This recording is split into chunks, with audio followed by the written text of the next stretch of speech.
আজকে আসছিলাম ঘুরতে, বুঝছেন?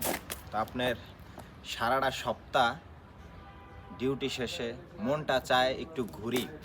তো আজকে আমি আর সাথে আছে বন্ধু, এই দুজনে ঘুরতে বের হইলাম। মানে আজকের আবহাওয়াটা কি, আজকের আবহাওয়াটা হচ্ছে একেবারে খারাপ। তো যাই হোক, মন খারাপ করে লাভ নাই। এই ইতালিতে হচ্ছে গিয়ে আপনার এরকমটা বেশি হয়, যে কেউ যদি নিয়ত করে যে একটু ঘুরতে বের হবে, তাদের এই সমস্যাগুলো বেশি ফেস করতে হয়, বুঝছেন? তো যাই হোক, কিচ্ছু করার নাই।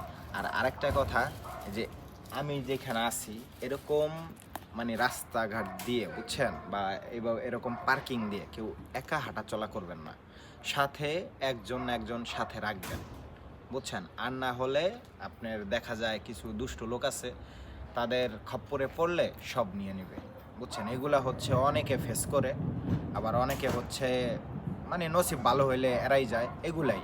মানে সতর্ক থাকবেন সব সময়, বুঝছেন? তো যাই হোক, ভালো থাকবেন সবাই। আর এই যে দেখেন আমার আশেপাশে এইসব জায়গাটা হচ্ছে গিয়া কি নিরিবিলি থাকে, তো এই নিরিবিলি থাকলেই হচ্ছে আপনার ঝামেলাটা বেশি করে, বুঝছেন? কিছু লোক আছে এরকম, যেমন কালোরা। তো যাই হোক, ভালো থাকবেন। খোদা হাফেজ, ধন্যবাদ।